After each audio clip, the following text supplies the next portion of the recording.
اللہ تعالیٰ نے ارشاد فرمایا کہ جس دن اللہ اپنی پنڈلی کو ظاہر کریں گے، جو اللہ ہی جانتا ہے ان چیزوں میں متشابہات میں ہے، اس کی کیفیات ہمیں معلوم نہیں ہے، ان میں بحث کرنا بھی ناجائز ہے۔ اللہ اپنی تجلی ظاہر کریں گے تو اس میں اتنی اٹریکشن ہوگی، اس میں لوگ ایسے مبہوت ہو جائیں گے کہ سجدے میں گر جائیں گے۔ اس وقت سجدہ کرنے میں مزہ آئے گا، لذت محسوس ہوگی۔ فرمایا لیکن کچھ لوگ ایسے ہوں گے جن کی کمر تختے کی کر دی جائے گی اور وہ سجدہ کرنا بھی چاہیں گے تو نہیں کر سکیں گے۔ یہ کون لوگ ہوں گے؟ فرمایا یہ وہ لوگ ہوں گے جن کو دنیا میں سجدے کے لیے، نماز کے لیے بلایا جاتا تھا، وہم سالمون، اس وقت ان کی کمر صحیح تھی، تختے کی نہیں تھی، یہ کمر جھکا سکتے تھے، سجدہ کر سکتے تھے، نماز پڑھ سکتے تھے۔ اس سے اندازہ ہوتا ہے کہ اللہ کی نظر میں دنیا میں جب ہمیں سجدے کے لیے بلایا جاتا ہے تو ہم اس کو ہلکا لیتے ہیں، لیکن اللہ کی نظر میں اس کی بہت بڑی قیمت ہے، بہت ویلیو ہے اللہ کی نظر میں اس کی۔ اس لیے خوب اچھی طرح سمجھ لیں کہ نماز کو ہلکا نہیں سمجھنا چاہیے۔ آج ہمیں بے نمازیوں کے بارے میں افسوس نہیں ہوتا، وہ تو پڑھتے ہی نہیں ہیں۔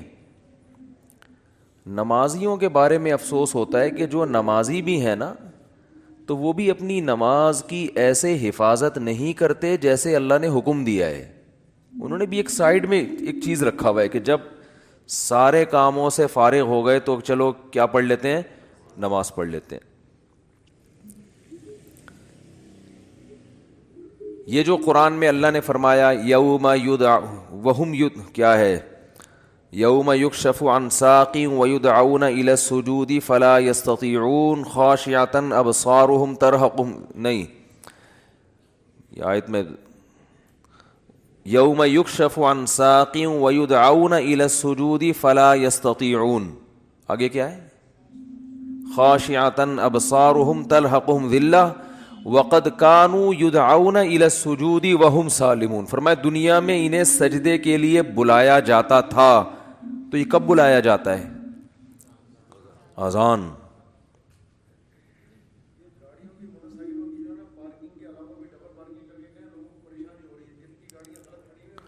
بھائی یہ بہت بڑا المیہ ہے یار، دیکھو گاڑیاں غلط نہیں پارک کیا کرو۔ میں دیکھتا ہوں یہاں مدرسے کے گیٹ کے آگے کئی بار لوگوں نے گاڑیاں کھڑی کی ہیں۔ اتنی تو انسان میں سینس ہوتی ہے کہ جب گیٹ کھلے گا مدرسے کا تو اندر سے جو گاڑی باہر کیسے نکالے گا؟ یعنی یہ تو نبی صلی اللہ علیہ وسلم نے فرمایا کہ ایمان کا آخری درجہ یہ ہے، یہ حدیث خوب غور سے سنیں، ایمان کا آخری درجہ یہ ہے کہ راستے سے تکلیف دہ چیز کو ہٹایا جائے۔ کوئی بھی چیز جو لوگوں کو تکلیف پہنچا رہی ہے اس کو کیا کرو، ہٹا دو۔ گٹر کا ڈھکن کھلا ہوا ہے، کوئی گر سکتا ہے، آپ اس کے انتظام کریں۔ کانٹا پڑا ہوا ہے اس کو ہٹائیں، پتھر رکھا ہوا ہے اس کو ہٹائیں، کوئی بھی چیز جو لوگوں کو اذیت دے سکتی ہے۔ ہاں ابھی بتا رہا ہوں، ابھی بتا رہا ہوں، جائیں گے نا، بات کمپلیٹ ہونے دینا، ورنہ پھر وہ دوبارہ کریں گے یہ حرکت، تو اس لیے کمپلیٹ کر لو پھر جائیں۔ تو راستے میں تکلیف دہ چیز جو نہیں ہٹاتا نا، اس کو نبی نے ایمان سے خارج کیا ہے۔ تو سوچو وہ کتنا بڑا گویا کہ کافر ہوگا جو تکلیف دہ چیز راستے میں ڈالتا ہے۔ تو گاڑی غلط پارک کرنا، بائک غلط پارک کرنا، یہ تکلیف دہ چیز ڈالنا ہے کہ نہیں ہے؟ کانٹے سے اتنی تکلیف نہیں ہوتی، لوگ اکثر سنبھل کے ہی چل رہے ہوتے ہیں، لیکن گاڑیاں اس طرح، روزانہ میرے ساتھ ایسا ہو رہا ہے، روزانہ، کہ یہاں آپ گلی میں گاڑی موڑنے کی کوشش کرو نہیں موڑ سکتے، کسی نے کارنر پہ گاڑی ایسے کھڑی کی ہوگی کہ گاڑی دوسری گاڑی جو آئے گی ٹرن ہی نہیں ہو سکتی، اور یہ دیندار لوگ زیادہ معذرت کے ساتھ کر رہے ہوتے ہیں۔ وہ ہمارے ہاں جو جتنا بے ڈھنگا ہوگا نا اس کو سمجھا جاتا ہے اتنا نیک ہے، جتنا بے ڈھنگا ہوگا نا۔ میں جب گیا نا حضرت مفتی رشید احمد صاحب رحمہ اللہ کے پاس، ان کے شاگردوں کے پاس، تو میرے پاس 125 تھی، میں نے دیوار کے ساتھ لگا دی بائک، تو وہ کہیں جھانک رہے تھے, انہوں نے کہا بالکل چپکاؤ. میں نے کہا یہ عجیب بات کر رہے ہیں بھائی, راستہ تو ہے نا بھائی, راستہ اتنا تو ہم نے بائک پارک کی ہے کہ راستہ تو ہے. انہوں نے کہا نہیں راستہ نہیں, کھلا راستہ ہونا چاہیے لوگوں کے پاس گزرنے کا. تو جب آپ مکمل دیوار کے ساتھ بائک کو چپکا کے کھڑا کر سکتے ہو تو آپ نے اس کی دم باہر کو کیوں نکالی ہوئی ہے؟ تو میں نے کہا یار عجیب ٹائپ کے لوگ ہیں یہ, تو بہت سختی کیا کرتے تھے. تو راستے سے تکلیف دہ چیز جو نہ ہٹائے وہ ایمان سے خارج ہے, تو جو راستے میں تکلیف دہ چیز ڈالے وہ کتنا بڑا بے ایمان ہوگا معذرت کے ساتھ. تو ابھی تو آپ لوگوں سے غلطی سے اس لیے میں کہہ رہا ہوں کہ اب جس نے غلط گاڑی پارک کی وہ اٹھے گا ہی نہیں نا ہمیں اپنے بے ایمان کا فتویٰ لگا دیا. تو ہم اچھا گمان رکھتے ہیں آپ نے جان کر نہیں کیا ہوگا, غلطی سے کیا ہوگا, بلکہ آپ نے گاڑی صحیح پارک کی ہوگی یا بائک صحیح پارک کی ہوگی, کسی نے ہٹا دی ہوگی. تو جن نے غلط پارک کی ہے جا کے ذرا گلی کھولے, جا کے اٹھ جائیں. ہم لوگ دیکھ بھی نہیں رہے, آنکھیں بند کر لو بھائی, ہم نہیں دیکھ رہے. شاباش شاباش. اور آئندہ اس سے توبہ کریں. تو پیچھے سے تو دیکھ سکتے ہیں نا. اچھا, تو بائکیں جو ہے نا بالکل چپکا کے کھڑی کیا کریں دیوار سے, اور گاڑی بھی. اور گاڑی تو سامنے روڈ پہ کھڑی کرتے ہیں, ابھی کیمرے لگے ہوئے ہیں الحمدللہ چاروں طرف, ہم نے ٹھیک ٹھاک سیکیورٹی کا انتظام کیا ہوا ہے جو اسباب کی دنیا میں. تو چور بھی انشاءاللہ بھاگے گا نہیں, کہیں بھی پکڑا جائے گا. اور یہاں بھی کیمرے لگے ہوئے, وہ دیکھو وہ بھی لگا ہوا ہے, یہ بھی لگا ہوا ہے, دیکھ رہے ہیں. تو کسی کی جیب میں ہاتھ ڈالنے سے پہلے, کیونکہ جیب کترے بھی ہیں یہاں پہ, ان کو پتہ ہی نہیں ہوتا کہ کیمرہ لگا ہوا ہے. تو ہر طرح کیمرے لگے ہوئے ہیں جو ایک ظاہری اسباب ہو سکتے ہیں. اور سیکیورٹی گارڈ بھی بیٹھے ہوئے ہیں. کچھ سیکیورٹی گارڈ تو آپ کو وردی میں جو نظر آ رہے ہیں نا, اسلحہ کھلا لے کے گھوم رہے ہیں, کچھ یہیں بھی بیٹھے ہوئے ہوتے ہیں, سمجھ رہے ہو. تو آپ میں سے کسی کو نہیں پتا ہے کہ ادھر کس کی پینٹ میں کیا رکھا ہوا ہے اور کس کی شلوار میں کیا رکھا ہوا ہے. تو خیر بات کیا چل رہی تھی؟ بات چل رہی تھی نماز. ہو سکتا ہے میرے بھی آواز بھی اسلحہ لگایا وہ میں نے, تو ہم بھی اتنے نیک نہیں ہیں جتنا آپ سمجھتے ہو ہم کو, سمجھ رہے ہو نا. نیک سے مراد جو بالکل ہی بیوقوف لوگ سمجھتے ہیں نا. تو باقی یہ کہ اسباب کی دنیا میں انسان احتیاط کرتا ہے. باقی وہ بہاری لوگ کہتے ہیں کہ جب انسان کی موت آتی ہے تو اونٹ پہ بیٹھے ہوئے آدمی کو بھی کتا کاٹ لیتا ہے. تو وہ اللہ نے جب تک زندگی دینی ہے دے گا, جب اٹھانا ہوگا تو ویسے ہی اٹھا لے گا اللہ تعالیٰ. پھر تو سب کچھ ہو سکتا ہے نا. تو ایک ظاہری لحاظ سے جو کچھ ہو سکتا ہے وہ کرتا ہے انسان, باقی اللہ چاہے گا تو وہ سب کچھ ہو سکتا ہے. ایک چھوٹا سا مچھر انسان کو مار سکتا ہے, تو ایک چھوٹی سی گولی مار سکتی ہے انسان کو, کچھ بھی ہو سکتا ہے. خیر, تو بات یہ چل رہی تھی کہ اللہ نے فرمایا جب ان کو دنیا میں سجدے کے لیے بلایا جاتا تھا تو یہ نہیں آتے تھے. تو جو اللہ جب بلاتے ہیں اس بلانے کو کیا کہا جاتا ہے؟ اذان. اذان بڑی زبردست چیز ہے. مجھے تو حقیقت بتاؤں, جو میرے جیسا نالائق جو نماز کی ٹوٹی پھوٹی اہمیت اللہ نے ہمارے دل میں پیدا کی نا, وہ اذان کی وجہ سے, کہ اللہ کو نماز سے اتنی محبت ہے, اتنی محبت ہے, اتنی محبت ہے کہ ہر دفعہ پوری تقریر مؤذن سے کہلوائی جاتی ہے. دیکھو جب بھی کسی چیز کی طرف آپ لوگوں کو بلاتے ہیں, اگر وہ کام بار بار ہو رہا ہے نا, ایک دفعہ ہوگا تو آپ اناؤنسمنٹ کرتے ہیں, بار بار ہو رہا ہے تو ایک دفعہ کی اناؤنسمنٹ کافی ہوتی ہے. ایک دفعہ کی, جیسے آپ کی جب جاب لگتی ہے تو آپ کا باس آپ کو ایک دفعہ بتا دیتا ہے کہ بھئی 8 بجے سے ٹائم شروع ہوگا اور شام 4 یا 5 یا 8 بجے تک آپ کی. ایک دفعہ اناؤنسمنٹ کیا ہے؟ بولو نا, کافی ہے, بس بتا دیا بھائی, سگنیچر لے لیے کہ بھئی یہ ٹائمنگ ہے. آپ یہ 9 بجے عام طور پہ دفتر میں 9 بجے کا ٹائم ہوتا ہے, اور گورنمنٹ کے جو دفتر ہیں 3:30 پونے 4 بجے کا ٹائم ہوتا ہے اس میں شام کو. چھٹی کا ٹائم 4 بجے, پونے 4 بجے حاضری ہوگی اور 4 بجے چھٹی. بعض دفعہ تو آنے کا ٹائم 4 بجے ہوتا ہے, جانے کا صبح 9 بجے ہوتا ہے واپس, یعنی الٹا بھی چل رہا ہوتا ہے. جو پریکٹیکلی ہو رہا ہے نا کہ اس ٹائم پر آئے کہ جب جانے کا ٹائم گزر چکا تھا, ٹھیک ہے نا.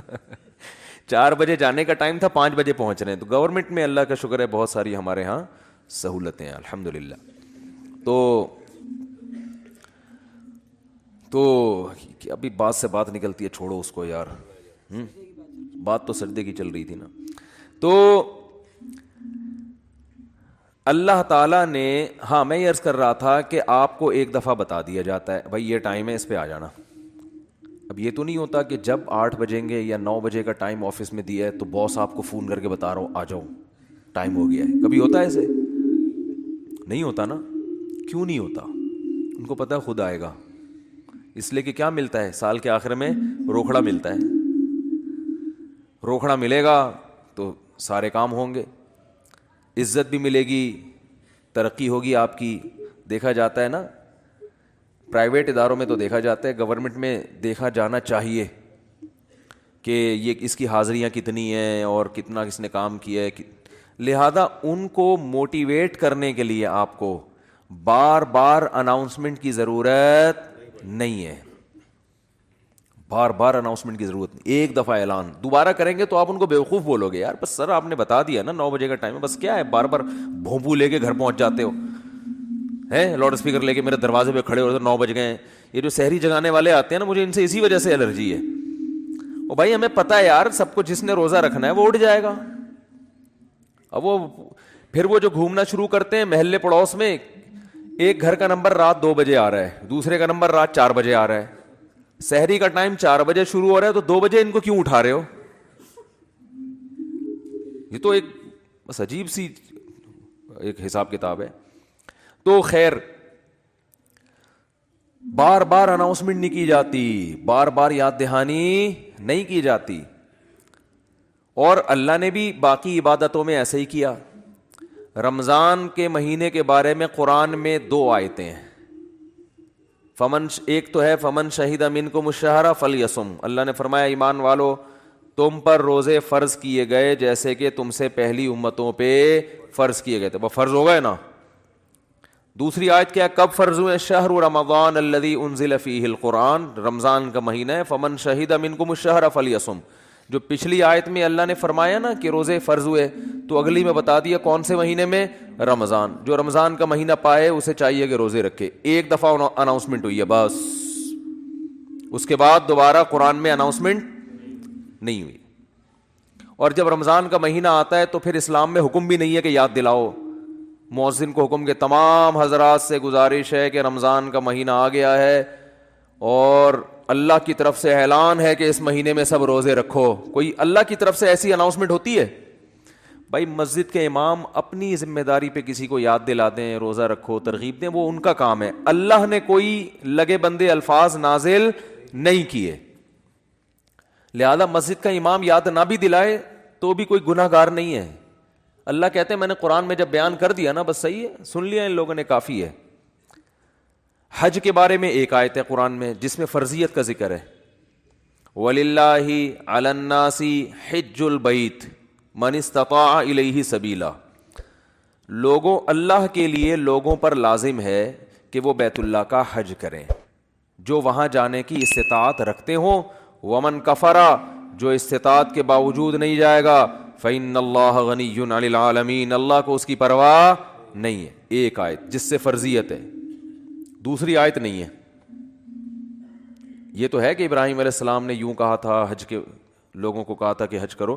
اللہ کا جو اپنا آرڈر ہے نا، جو اللہ کے اپنے کلام میں آرڈر ہے وہ ایک ہی ہے جہاں تک مجھے یاد پڑتا ہے. لیکن نماز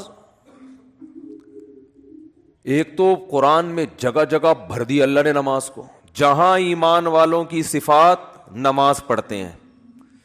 قرآن شروع کہاں سے ہو رہا ہے؟ الذین یقیمون الصلاۃ ومما رزقناہم ینفقون. ایمان والوں کا عقیدہ صحیح ہوتا ہے اور عمل میں کیا؟ نماز قائم کرتے ہیں. جہاں عمل کی بات آئے گی نا نماز، جہاں جنتیوں کی صفات آئیں گی نماز اور زکوٰۃ. زکوٰۃ بھی ہے ساتھ ساتھ، وہ کیوں ہے پھر کسی اور موقع پر بیان کروں گا انشاءاللہ. سب سے پہلے نماز پھر زکوٰۃ، سب سے پہلے نماز پھر اللہ کی راہ میں خرچ. یعنی زکوٰۃ یا اللہ کی راہ میں خرچ مختلف عنوانات سے، کہ نماز بھی پڑھتے ہیں اور خرچ بھی کرتے ہیں، دونوں کام چلتے رہتے ہیں ان کے. اس سے پتہ چلتا ہے کنجوس نمازی اللہ کو پسند نہیں ہے. یعنی نماز کے ساتھ سخاوت بھی ہے. تو لیکن نماز کو پہلے درجے پہ رکھا گیا ہے. وجہ کیا ہے اس کی؟ اتنا فوکس کیوں کیا جا رہا ہے؟ اتنا زیادہ اس کو ہائی لائٹ کیوں کیا جا رہا ہے؟ پھر چلو اللہ نے قرآن میں درجنوں جگہوں پر کہہ دیا نماز پڑھو، بار بار کہہ دیا نماز پڑھو نماز پڑھو, اتنا کہا ہے کہ اس سے زیادہ کوئی حکم قرآن میں ملتا ہی نہیں ہے. چلو اتنا زیادہ کہہ دیا, اب تو بار بار اناؤنسمنٹ کی ضرورت اور بھی نہیں ہے نا, اب تو بالکل ہی ضرورت نہیں ہے. دیکھو آپ کے باس نے آپ کو بلایا دفتر اور آپ سے کہا کہ 9 بجے آپ نے پہنچنا ہے, ایک دفعہ کہہ دیا. اس کے بعد پھر آپ کو کہا میں دوبارہ کہہ رہا ہوں 9 بجے آپ کی ٹائمنگ شروع ہو جاتی ہے. سمجھ میں آ گئی بات؟ آپ نے کہا آ گئی. پھر تیسرے دفعہ کہہ رہا ہے میں بتاؤں کتنے بجے ٹائم ہے آپ کا؟ 9 بجے. 10 دفعہ جب کہہ دے گا نا 9 بجے, اب جب 9 بجیں گے تو آپ کو یاد نہیں دلائے گا, وہ کہے گا میں نے 10 دفعہ اسی لیے کہہ دیا تھا کہ دوبارہ مجھے یاد دلانے کی ضرورت نہ پڑے. اب آپ اگلے دن لیٹ ہو رہے ہو, 11 بجے پہنچ رہے ہو,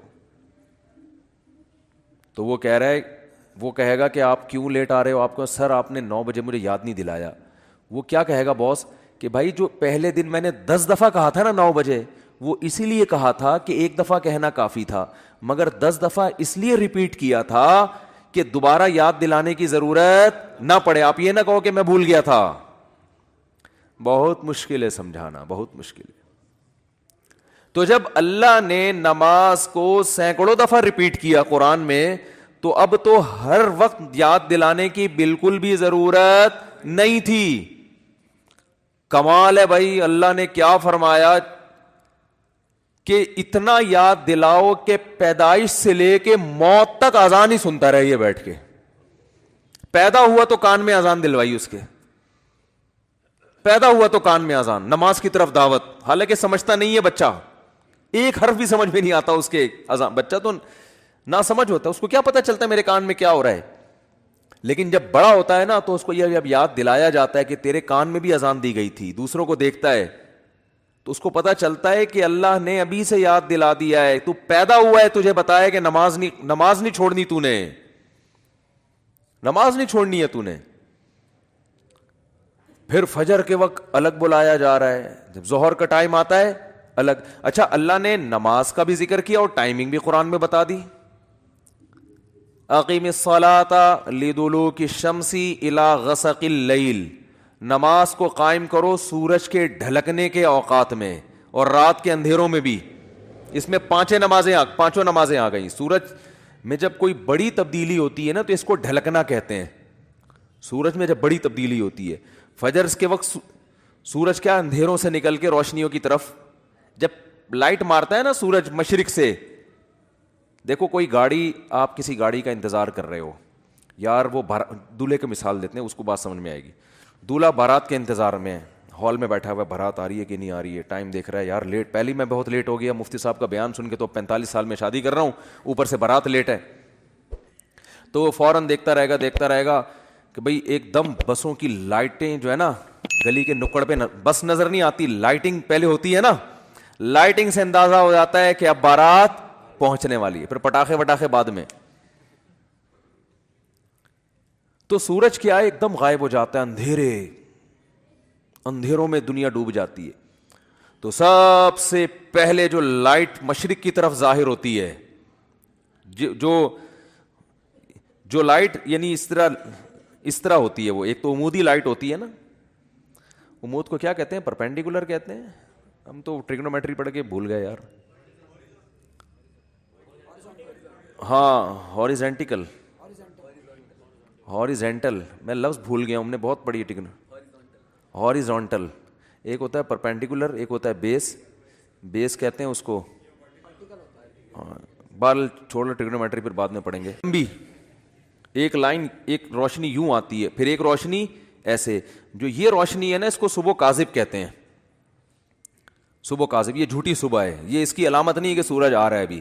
اس کے بعد جب ایک دم افق پہ مشرق یعنی مشرق کی طرف آسمان کے کنارے پہ جو ایسے لائٹ پھیلتی ہے نا, یہ وہ والی لائٹ ہے جو بارات آتے وقت ٹرک جو بس مارتی ہے نا لائٹ, اب یہ آ گئی ہے. اس سے پہلے تو کوئی سگریٹ پی رہا تھا یا کیا کر رہا تھا. تو اس کو کہتے ہیں صبح صادق, سچی صبح. وہ پہلے والی صبح سے دھوکا ہوتا ہے کہ شاید سورج نکل رہا ہے, وہ اس لیے اس کو صبح کاذب کہا جاتا ہے. اور اس کے بعد آتی ہے صبح صادق. تو وہ جو لائٹ مشرق کی طرف پھیلتی ہے نا ایسے لمبائی میں, وہ اس کی علامت ہوتی ہے کہ اب وہ اندھیرے ختم، ایک دم سورج ایک ڈھلکنا شروع ہو رہا ہے نا، ایک دنیا میں ایک بہت بڑی چینجنگ آ رہی ہے. تو اللہ نے فرمایا جیسے ہی دنیا میں یہ چینجنگ آئے گی، تبدیلی آئے گی اس سے، سورج کے ڈھلکنے سے، تم نے کیا کرنا ہے؟ اس موقع پر نماز قائم کرنا ہے، اپنے رب کو یاد کرنا ہے، میرا رب مجھے رات کے اندھیروں سے نکال کے دوبارہ، کتنی بڑی خدا کی قسم، یہ سورج کا طلوع ہونا اتنی بڑی نشانی ہے اللہ کے وجود کی. ایتھیس اور ملحد پاگل ہوتے ہیں. مجھے لوگ کہتے ہیں ملحدوں پہ کو معاف کر دیں، بیان نہ کریں آپ، بہت بیان ہو گیا ملحدوں پر. لیکن بھائی کیسے یار چھوڑ دیں؟ اتنی بڑی خدا کی نشانیاں دیکھ کر جو بدبخت کہتے ہیں یہ آٹومیٹیکلی ہو رہا ہے. اور یار ایسا سسٹم، اتنا ایندھن اس کے اندر، ایسی روشنی، کیسا، جیسے آپ تکے کو گھماتے ہیں نا جب پکاتے ہیں، کوئلے پہ جب تکا پکاتے ہیں، ادھر سے پک گیا، اب کیا کرو؟ گھماؤ، یہ خود بخود گھومتا ہے؟ گھمانا پڑتا ہے، یا ایسا سسٹم لگانا پڑے گا کہ گھومے. وہ سسٹم کوئی لگا کے دیتا ہے. تکے میں خود بخود اتنی عقل نہیں ہوتی کہ کروڑوں سال میں ترقی کرتے کرتے ایسا بن گیا کہ آٹومیٹک گھومنا خود بخود ہی شروع. یہاں سے پک گیا، اب یہاں سے پکاؤ ہے بھائی، یہاں سے تو پک گیا، اب کیا کرو؟ اب یہاں سے پکاؤ مجھے.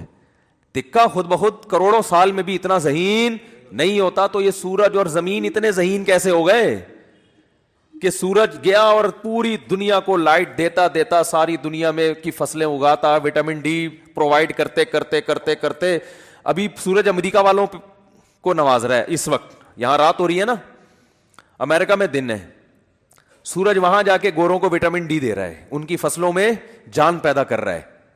ہمارا نمبر، ابھی ہم تکے کی وہ والی سائڈ ہے جو انگارے کے دوسری طرف گئے ہوئے ہم لوگ. بھئی یہاں سے تو زمین پک گئی ہے، اب اس کو تھوڑا سا اندھیرے میں رکھو، اس کو پکانے کی ضرورت نہیں ہے. اب میرے اس طرح پکانے کی باتیں کرنے سے ایتھیس کو تپانے کا کام ہو رہا ہے. حقیقت ہے نا، جب سورج پکا رہا ہے اور ایتھیس ہمیں تپا رہا ہے، خود بھی تپ رہا ہے الٹی باتیں کر کے. تو یہ بھائی کیسا خوبصورت نظام ہے یار. سورج کا جو طلوع ہے نا، خدا کی قسم یہ اللہ کی بہت بڑی نشانی ہے. لاکھوں کروڑوں سال ہو گئے سورج کی حرکت میں کوئی تبدیلی نہیں ہو رہی. کتنا بڑا آگ کا ایندھن ہے، آگ کا ایندھن زمین سے لاکھوں گنا بڑا. اتنی آگ، اتنا ایندھن کہاں سے آ گیا؟ اسٹیل مل میں جو ایندھن جس سے لوہا پگھلایا جاتا ہے، یہ آٹومیٹکلی پیدا ہو گیا، یہ اس کو پیدا کیا گیا ہے، یہ تو ڈالا جاتا ہے نا اس میں بھٹیوں کو جلانے کے لیے. سورج میں کہاں سے آ گیا؟ اتنی آگ برسا رہا ہے، اور ایسی لائٹ ہے اس کی کہ آپ جب سورج کی روشنی ہوتی ہے، آپ کے ہزار وولٹ کے بلب فیل ہو جاتے ہیں، پتہ ہی نہیں چل رہا ہوتا کہ جل رہے ہیں کہ بجھ رہے ہیں.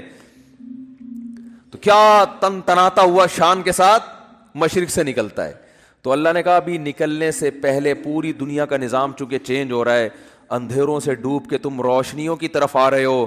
تو جو ملحد ہوگا، جو خدا کا انکار کرنے والا ہے، اسے اس سے کوئی غرض نہیں ہے کہ اللہ نے مجھے دوبارہ زندگی دی، دوبارہ سورج میری خدمت کے لیے طلوع ہو رہا ہے اور اس زمین کا نظام دوبارہ سے کیا ہو رہا ہے؟ چینج ہو رہا ہے. وہ تو پڑا وقت خواب خرگوش کے مزید لیتا رہے گا.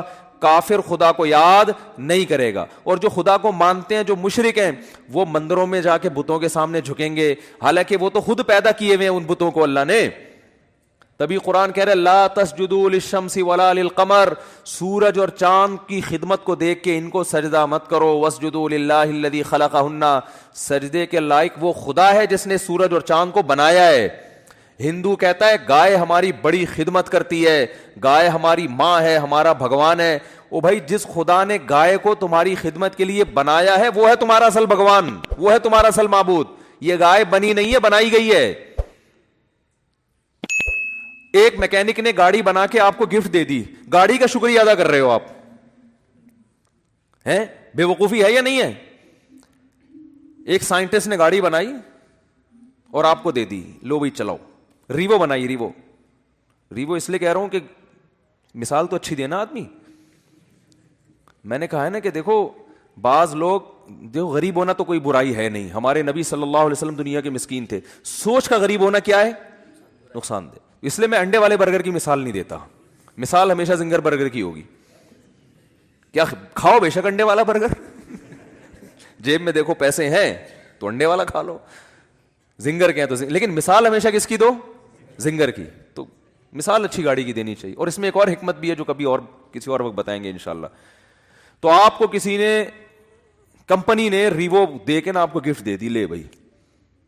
اب آپ کیا کر رہے ہو کہ ریوو کا شکریہ ادا کر رہے ہو, تمہارا بہت شکریہ, تم میری زندگی میں آئی, تم مجھے بٹھا کے گھماتی ہو اور تمہاری وجہ سے میری عزت ہو رہی ہے. تو بات یہ چل رہی تھی کہ آپ کو کسی نے ریوو گفٹ دی, یا آپ کو کسی نے گاڑی گفٹ دی, یا آپ کو کسی نے کوئی بھی ہدیہ دیا, انڈے والا برگر کھلا دیا, آپ برگر کی تعریفیں کر رہے ہو, برگر کے شکریہ ادا کر رہے ہو. تو ہندو یہی کر رہے ہو بھائی, گائے تم پر احسان نہیں کر رہی, احسان اس ذات نے کیا جس نے اس گائے کو بنایا. تو خدا کہہ رہا ہے کہ نہ ملحدوں کی طرح خدا کا انکار کرو کہ یہ خود بخود ہو رہا ہے, اور نہ مشرکین کی طرح اس اصل خدا کو چھوڑ کر بنی ہوئی چیزوں کو پوجنا شروع کر دو. اسلام کتنا بیلنس کرتا ہے, کیسی اعتدال والی بات کرتا ہے. لا تسجدوا للشمس ولا للقمر, سورج اور چاند کو سجدہ مت کرو ان کی خدمت کو دیکھ کے. واسجدوا للہ الذی خلقہن, اس ذات کو سجدہ کرو جس نے ان کو بنایا. یہاں بھی سجدے کا ذکر ہے, نماز میں ہوتا ہے سجدہ. تو اللہ نے کیا فرمایا, اقیم الصلاۃ لدلوک الشمس, سورج کے ڈھلکنے. یہ سورج سے نا زمین کا بڑا سسٹم ہے, سورج کو بڑا قرآن نے پروٹوکول دیا ہے. قرآن نے اپنی نشانیوں میں, اگر میں یہ کہوں کہ جتنا سورج کو پروٹوکول دیا ہے شاید کسی اور نعمت کو نہیں دیا, تو شاید میری یہ دعویٰ غلط نہیں ہوگا. تبھی تو سورج سے نمازوں کے اوقات رکھے گئے ہیں. روزہ بھی سورج دیکھ کے ہوتا ہے, سورج غروب ہوگا تو روزہ افطار ہوگا, سورج طلوع ہونے سے پہلے روزہ بند ہوگا, نمازیں سورج کے اوقات پر. تو یہ کیا ہے, اس لیے کہ دلوک کہتے ہیں ڈھلکنا. تو اللہ نے ڈھلکنے کے اوقات اس لیے رکھے کہ اس وقت دنیا میں بڑی بڑی تبدیلیاں آ رہی ہوتی ہیں, بڑی بڑی تبدیلیاں. رات کے اندھیرے دور ہونا شروع ہو جاتے ہیں, بہت بڑی چینجنگ دنیا میں آتی ہے جس کا پوری دنیا پہ بھی اثر پڑتا ہے, آپ کی باڈی پہ بھی اثر پڑتا ہے, پوری دنیا کے نظام پہ اثر. وہ کیا ہے, سورج کی جو کرنیں ہیں, مشرق سے بھی سورج کے طلوع ہونے کا ٹائم ہوا ہے, آپ کو روشنی دیکھ کے اندازہ ہو جاتا ہے کہ اب صبح ہونے والی ہے اور اس زمین کے نظام میں تبدیلی آنے والی ہے. تو عقل مند لوگ کیا کرتے ہیں, اللہ نے فرمایا اس موقع پر تم نے کس کو یاد کرنا ہے, اللہ کو یاد کرنا ہے. کس طرح, جس طرح اللہ کہتا ہے میں بتاؤں گا اس طرح یاد کرنا ہے. کیونکہ اگر اللہ نہ بتاتا کس طرح یاد کرنا ہے, پھر ہم عبادت کے وہ طریقے نکال لیتے جو غیر مسلموں نے نکالے ہوئے ہیں, عجیب عجیب سے. جب انسان کو پتہ نہیں ہوتا نا کیسے عبادت کرنی ہے, تو لوگوں کی رائے پہ چھوڑ دیا جاتا. فرض کریں اسلام کہتا بھائی صبح سورج کے طلوع ہونے سے پہلے, صبح صادق کے بعد تم نے عبادت کرنی ہے. کیسے کرنی ہے, ہر آدمی اخپل طریقے سے کرے. تو لوگوں کے الگ الگ کانسیپٹ ہوتے, کچھ ایسے عبادت کرتے, وہ کہتے ہیں ہم اللہ کے لیے میلے کچیلے رہیں گے. یہ بھی ایک نظریہ ہے لوگوں میں. برما میں گیا, بدھسٹ نظر آئے, 6 مہینے سے کہا جاتا ہے کہ نہائے نہیں ہے. یہ ان کا خیال ہے کہ اس طرح بھگوان کیا ہوتا ہے, خوش ہوتا ہے, نہائے نہیں. کچھ ایسا کرتے کہ ننگ دھڑنگ رہنے کو عبادت سمجھتے. یہ بھی آپ کو بعض مذاہب میں ملے گا, وہ کہتے ہیں ہم تو برہنہ پیدا ہوئے تھے بھائی, یہ لباس تو نیچر کے خلاف ہے. وہ بھی کچھ دن پہلے میں نے فیس بک پہ ایک انٹرویو دیکھا, شکر ہے وہ آگے میز لگائی ہوئی تھی انہوں نے. انٹرویو کے دوران انہوں نے یہ عقل بندی کی, وہ ایک برہنہ بیٹھا ہوا ہے بالکل ہی لباس لیس. تو اس سے پوچھنے کہ اس تکلف کی ضرورت کیا تھی آپ کو, تو وہ کہہ رہے ہم تو انسان کیا ہے, پیدا کیسے ہوا ہے, برہنہ. تو نیچر یہی ہے کہ لباس وباس نہیں ہونا چاہیے. نیچے لوگوں نے طبیعت سے گالیاں دی ہوئی نا کہ اس کی کوئی ماں بہن نہیں ہے گھر میں. تو یہ بھی ایک عبادت کا ان کے خیال میں طریقہ ہے. بعض لوگوں میں عبادت کا طریقہ یہ ہے کہ ہم گوشت نہیں کھائیں گے, اس سے اللہ خوش ہوگا. تو انسان کو اگر آزاد چھوڑ دیتا نا اسلام کہ تم اللہ کو جس طرح بھی راضی کرنا چاہو کرو, تو انسان غلط رخ پہ چلا جاتا, وہ انسانیت کے دائرے سے نکل جاتا.